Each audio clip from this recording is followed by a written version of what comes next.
നടുറോഡിൽ ഒരു ചെറുപ്പക്കാരനെ കാറിടിപ്പിച്ചു കൊന്നിട്ട് ഒന്നും അറിയാത്തതുപോലെ രക്ഷപ്പെടുമായിരുന്നു ആ നീചന്മാർ. എന്നാൽ നാട്ടുകാരുടെ ഇടപെടലാണ് അതിൽ നിർണായകമായത്. നാട്ടുകാരുടെ സംയോജിത ഇടപെടലും CCTVയിലെ നിർണായക ദൃശ്യങ്ങളുമാണ് ഒരു കൊലപാതകത്തിന്റെ ചുരുളഴിച്ചത്. നെടുമ്പാശ്ശേരി നായത്തോടിൽ ഐവിൻ ജിജോ എന്ന യുവാവിനാണ് ജീവൻ നഷ്ടപ്പെട്ട സംഭവം. ഇതൊരു അപകട മരണമായി മാറുമെന്നാണ് കേസിലെ പ്രതികളായ CISF ഉദ്യോഗസ്ഥരായ വിനയ് കുമാർ ദാസും മോഹൻകുമാറും കരുതിയത്. സംഭവ സ്ഥലത്ത് ഓടിയെത്തിയവർ വിനയകുമാറിനെ പിടികൂടി ചോദ്യം ചെയ്യുകയായിരുന്നു. തക്ക സമയത്ത് തങ്ങൾ എത്തിയില്ലായിരുന്നുവെങ്കിൽ അപകടമരണം മാത്രമായി ഇത് മാറുമായിരുന്നുവെന്നാണ് നാട്ടുകാർ പറയുന്നത്. സംഭവ സ്ഥലത്ത് നിന്നും ഓടിമറിഞ്ഞ മോഹൻകുമാർ വ്യാഴാഴ്ച രാവിലെ ഒന്നും സംഭവിക്കാത്തതുപോലെ ജോലിക്ക് കയറിയതും ഈ വിശ്വാസത്തിലാണ്. ഹോട്ടൽ മാനേജ്മെന്റ് പാസ്സായ ശേഷമാണ് ഐവിൻ വിവിധ വിമാനങ്ങളിലെ കാറ്ററിംഗ് ഏജൻസിയായ കാസിനോ കാറ്റേഴ്സിൽ ചേർന്നത്. CISF ഉദ്യോഗസ്ഥൻ സഞ്ചരിച്ച വാഹനം തന്റെ കാറിൽ ഉരസിയതിനെ തുടർന്ന് നഷ്ടപരിഹാരം വേണമെന്ന് ഐവിൻ ആവശ്യപ്പെട്ടു. ഇതിന് തയ്യാറാകാതെ ഉദ്യോഗസ്ഥർ മുന്നോട്ട് പോകാൻ ശ്രമിച്ചപ്പോഴാണ് ഐവിൻ കാർ തടയാൻ ശ്രമിച്ചത്. കാർ മുന്നോട്ടെടുത്തപ്പോൾ ഐവിൻ മാറുമെന്നാണ് തങ്ങൾ കരുതിയത് എന്നാണ് CISF ഉദ്യോഗസ്ഥർ പറയുന്നത്. ഒരു തോന്നൽ,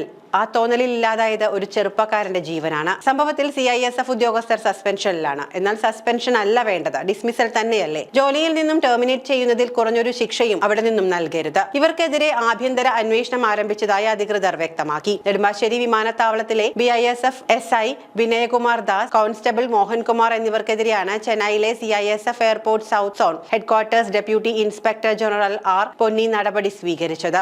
ബീഹാർ സ്വദേശികളാണ് ഇരുവരും. സംഭവ സമയത്ത് CISF ഉദ്യോഗസ്ഥർ മദ്യപിച്ചിരുന്നതായി ദൃക്സാക്ഷികൾ വെളിപ്പെടുത്തുന്നു. തർക്കം ഐവിൻ ജിജോ മൊബൈലിൽ പകർത്താൻ ശ്രമിച്ചത് ഉദ്യോഗസ്ഥരെ കൂടുതൽ പ്രകോപിപ്പിച്ചു.